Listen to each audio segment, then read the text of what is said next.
All right, and good afternoon, everyone. SpenVentures here, live from Bowling Green, Florida. Not Bowling Green, Ohio, not Bowling Green, Kentucky, Bowling Green, Florida. Today, we are at Paynes Creek Historic State Park. I'm super excited to be able to share with you guys another historical site of the Second Seminole War. We're gonna walk the trails. The lady at the ranger station, when I pulled in, I said that there is a monument when you go out of the back of the visitor center. There is a monument just beyond the suspension bridge, and we are gonna check that out today and head over towards the monument.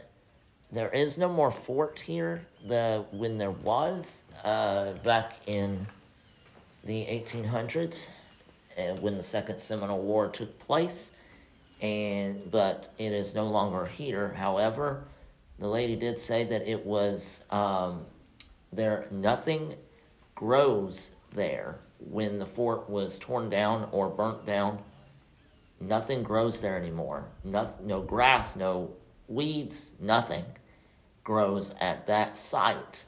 And you'll see here in just a little bit what she was talking about during the time of when the fort was here. So let's go ahead and get started. First of all, we're going to start right away with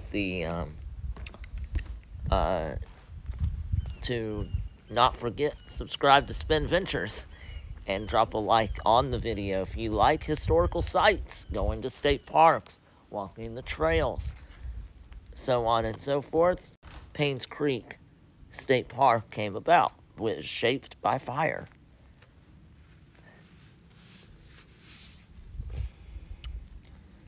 This is step 1. Dead plants are removed. Reduce the risk and severity of wildfires. And this is benefits of fires, to prevent them from happening. Open space created by thinning of underbrush. Benefits of plants and wildlife. Nutrients are returned to the soil, increasing new plants. Some invasive exotic plants better controlled. Right here, number 4. Of course, you have number 2 about the animals, open spaces. Number 3, new nutrients are returned to the soil, increasing the new plants growing. And number 5, of course, wildlife benefits of abundant food resources within the soil. You got the grass, you got the seeds. There where it grows, and it's shaped by fire. Now we're going to head on in to the visitor center and do a little bit of a historical tour.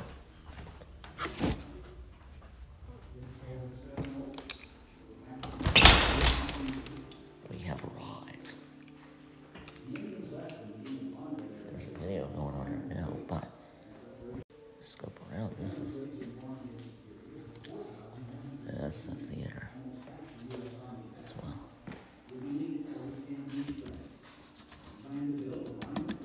There is no guest book, but we are going to start right away. Indian Wars. The young United States expanded across the continent of the Atlantic coast and fought numerous wars with the Indians.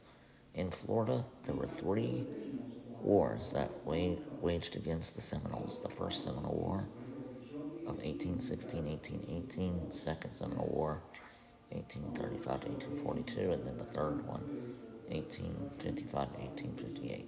Historic events at this site occurred in 1849 and 1850 between the Second and Third Seminole Wars. So let's take a look. Now, where I'm at now is actually these are some of the artifacts, clothing. Got some clothing here. You got some tools, kitchen appliances that were used. That I'm log cabin, and you see the deer head right there hanging on the mantle. And so looks like I'm in a log cabin, and this is kind of what the early settlers were in Florida lived in during the Seminole Wars era. Of course, you got the southern half of the southern half of Florida, the state of Florida. You got Lake Okeechobee. And there's the Kennedy Darling store. There's Tampa. And then, of course, you got Fort Myers down here.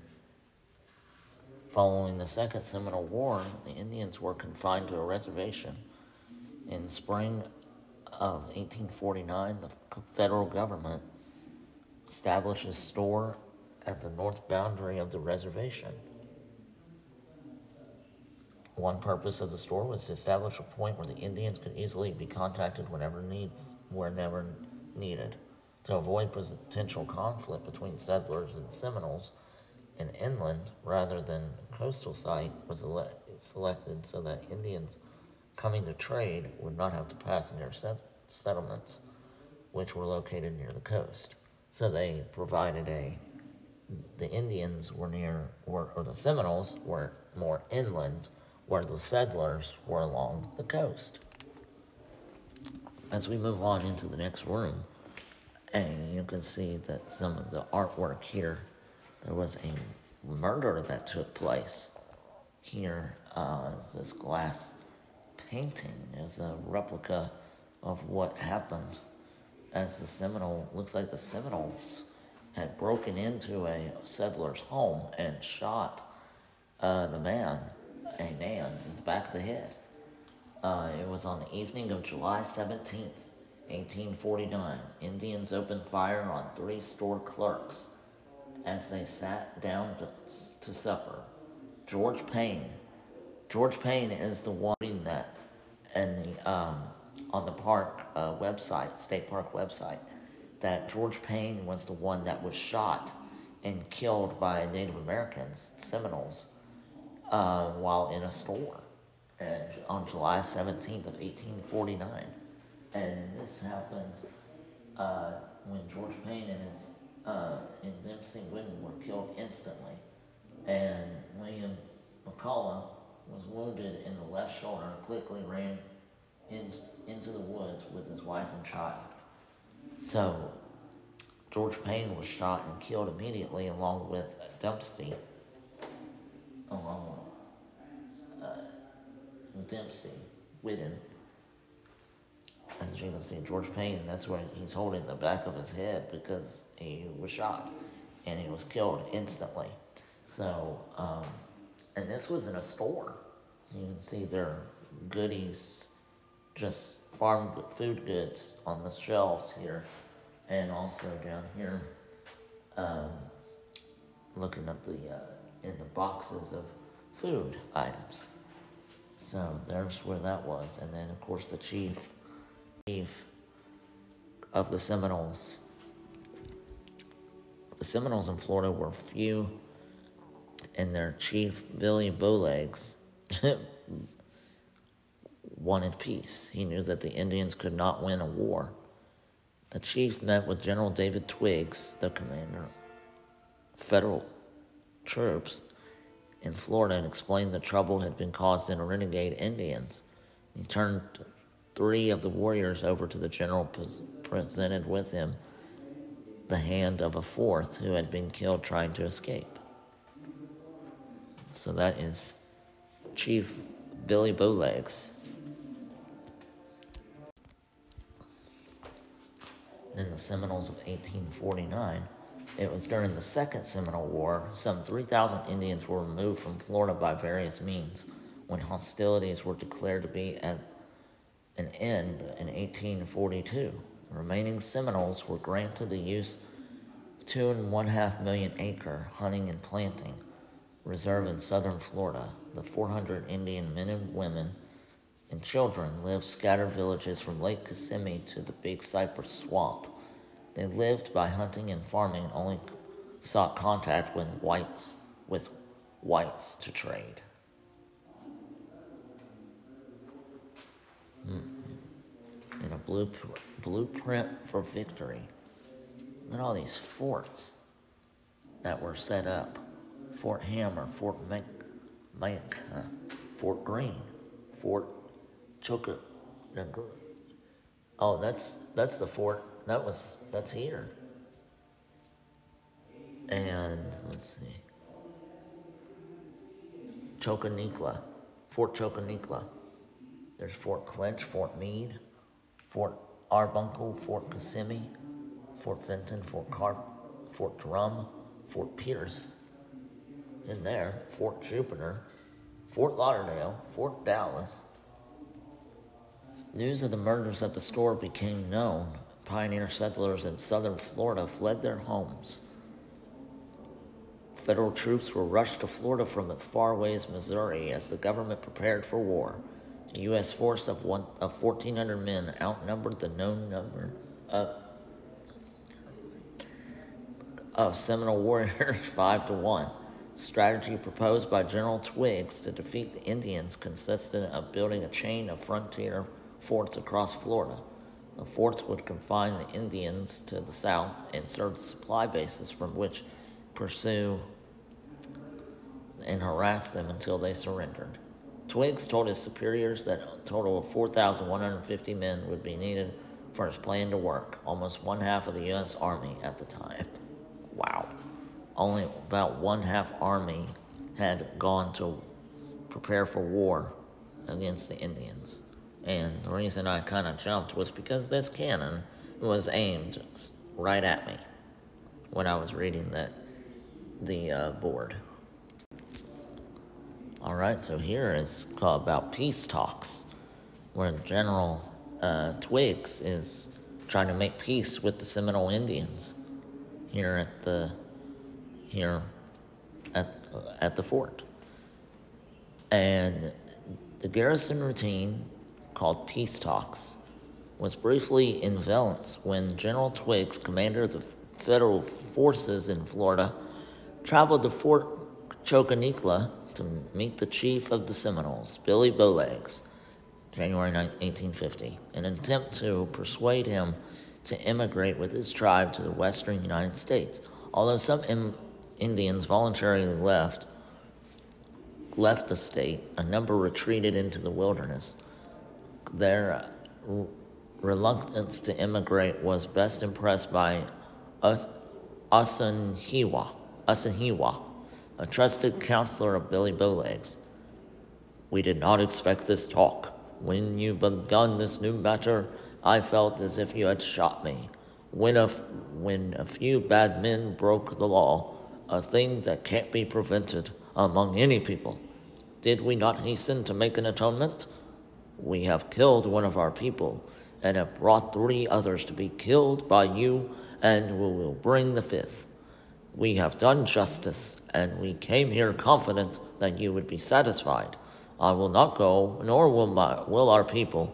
I want no time to think or talk about it, for my mind is made up."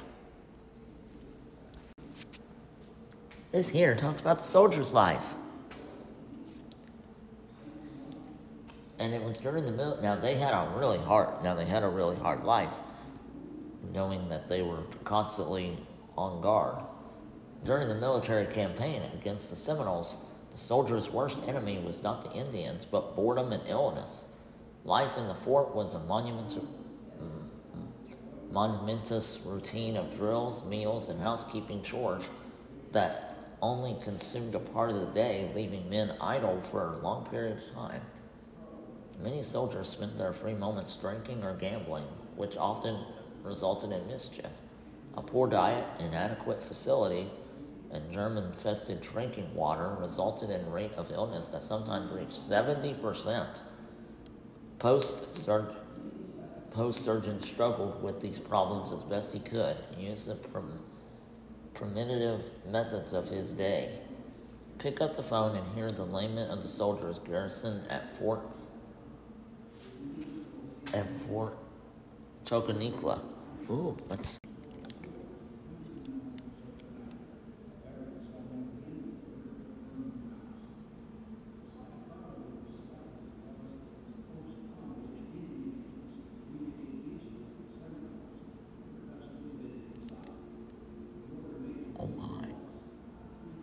let y'all hear this.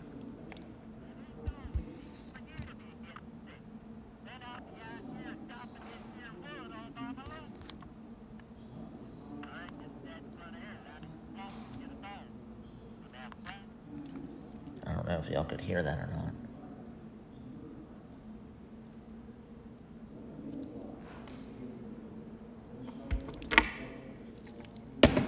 I don't know if y'all could hear that or not, but hopefully you did. And it was just about a conversation between the generals, two soldiers, really, and one guy had fallen off of something and twisted his leg or something. So, anyway, we're going to go ahead and head on over to this side here about the Third Seminole War. Looks like these are some tools right here that were used. Scottish influence. Read about the Scottish influence. Let's do it. Here we go. And it was a clothing worn by Seminole men in 1850 reflect the influence of Scottish Highlanders who had immigrated to the Georgia frontier in an earlier time. When James Oglethorpe settled in Georgia, he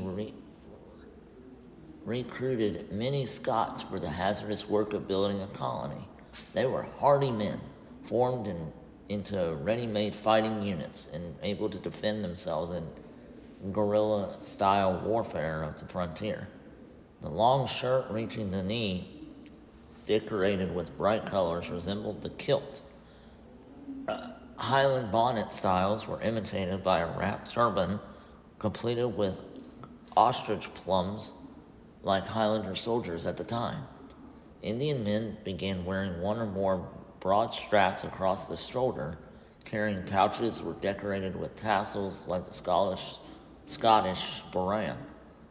Diamond-patterned garters, worn with the Indian leggings, suggested they look of tartan stockings.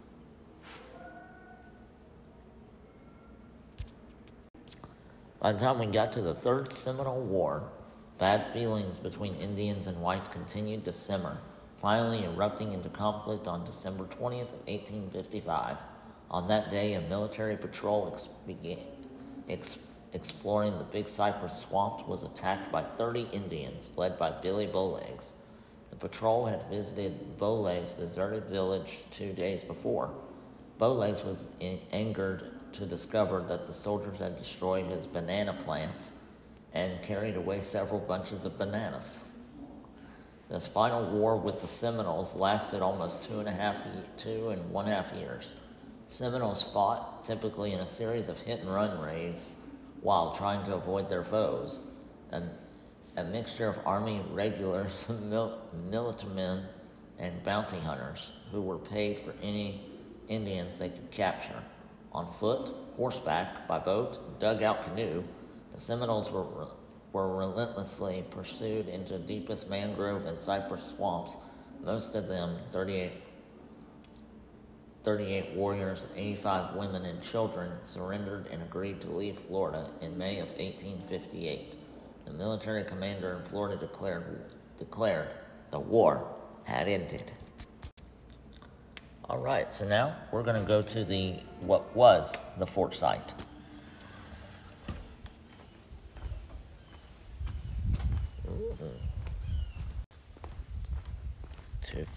To fort site.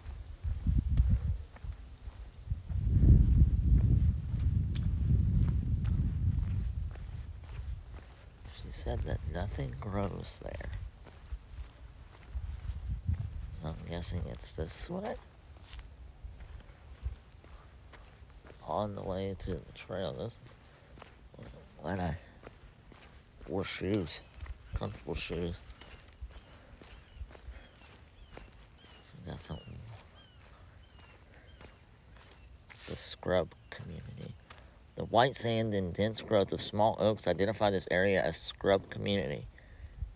This association of plants occurs on sites where were once sand dunes along the shore ages ago. When the ancient sea levels were much higher than today, soldiers selected this site for a fort because it was the highest ground in the vicinity.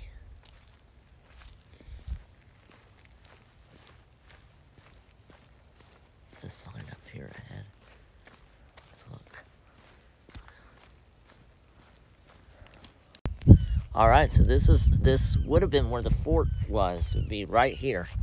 This all sand. This would have been where the fort was. And so the fort site of Choconicla was one of a vast number of temporary log forts built on the American frontier during the Indian Wars. The spot was chosen because of highest ground in the vicinity and close to a water supply.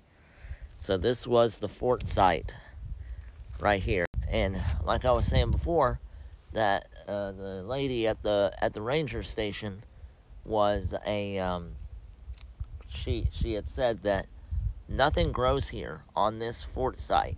Nothing grows. No weeds, grass, seeds, nothing. It's all sand. And she was right. There's nothing here. No.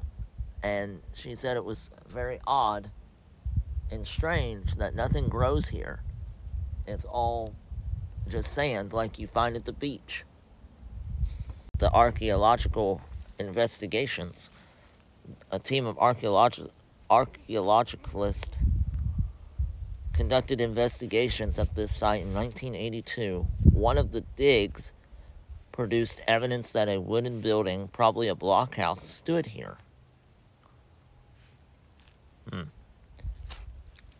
And about the blockhouse, it was part of the most frontier forts.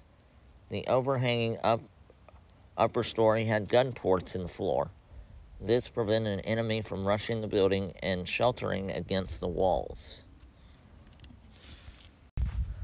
Alright, so now that we've found the fort site, we're on the trailhead now. We're going to head up towards where that suspension bridge is, and also the monument that we can overlook. She said it wasn't there anymore, but we can look over the hill and see where it once stood. And we can find out where that would have been. My guess is we would take a right. That is a turtle. That is a live turtle. Unreal. Well, I guess it did say about wildlife. Say hello to Terry. I hope that's not a snapping turtle. I'm not going near it. Alright, so I've got the map here, and it looks like we are on Flatwoods Trail. So it looks like we're heading towards the trading post site, and in the middle of freaking nowhere, when the sun is just beaming down on me. Find me some shade, cool down some. But we're actually heading up to the trading post site. We're actually heading up towards the creek, which would be ideal, because that's where the trading post site is. And also, that's where the suspension bridge is.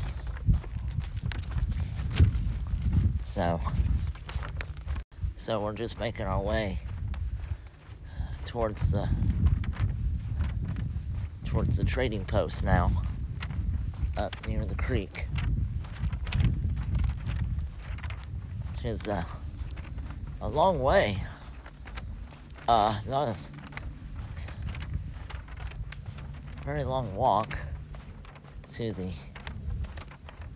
trading post, but because I mean, I wouldn't be complaining as much as if it wasn't 99 degrees outside, with a heat index of 102.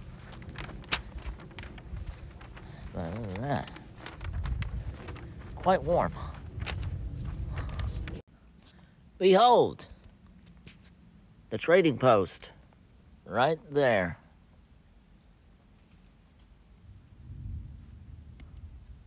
That's the trading post site, or what was. You can see standing above, there's the creek down below. We're going to make our way back this way, and we're going to take a right to head towards the suspension bridge. Suspension bridge, dead ahead. We've made it. monument this way. We made it to the suspension bridge, so cross over it. Time to cross the suspension bridge.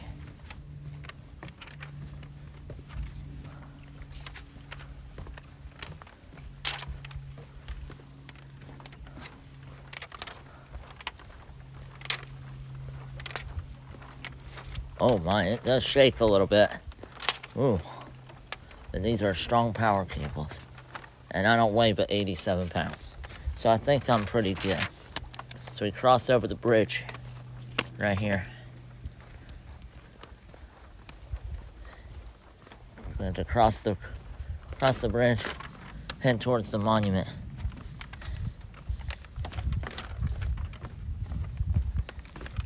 Just crossed over the suspension bridge.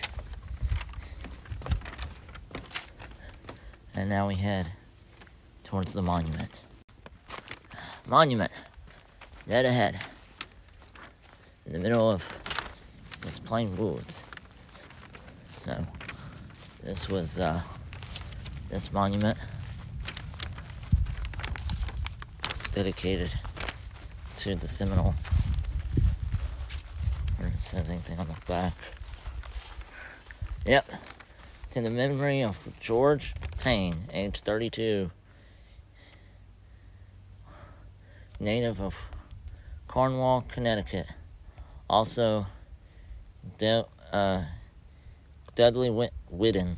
Both were killed by a party of Seminole Indians, evening of the 17th day of July, 1849. How are the mighty fallen? So here's the monument. This must have been where the cabin was, which was right on the other side of the creek, in memory of Captain George S Payne, age 32 years old, when he was shot in the back of the head by a party of Seminole Indians. Alright, time to head back to the suspension bridge, cross back over, and head towards the day use area restrooms. Walk right past the parking lot of the south side, or the north side parking lot, right by the restrooms, and head south, back towards the visitor center. And that would have been it. That would be it of the trail. So, let's head back to the suspension bridge. Cross back over. Ooh, alright, so back across the bridge we go. It is a bit shaky, and the creek is rising.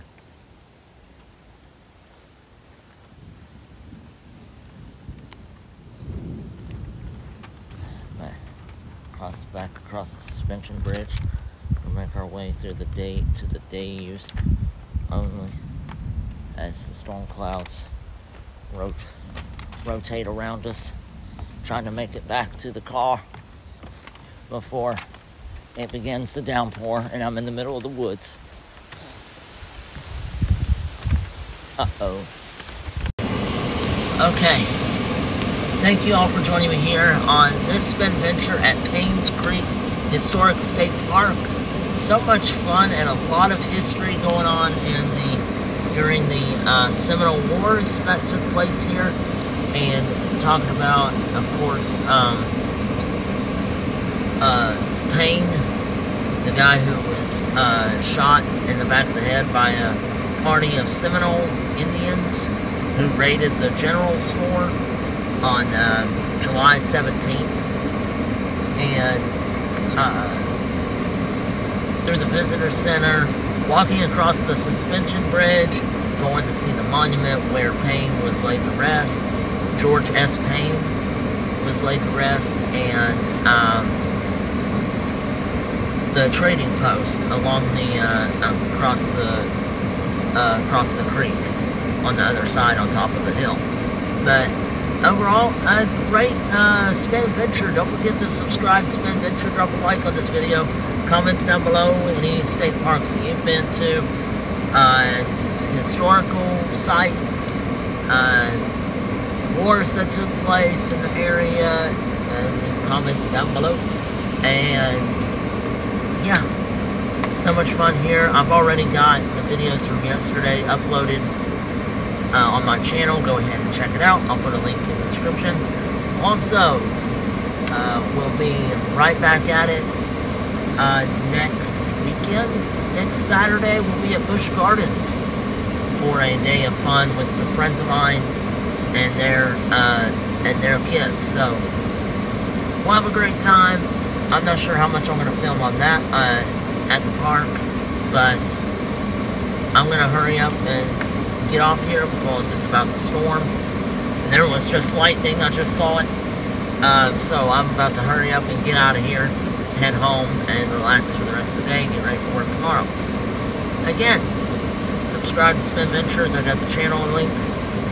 Drop a like, leave comments, turn on that notification bell so get notified whenever I upload a new video. And we will see you on the next SpenVenture.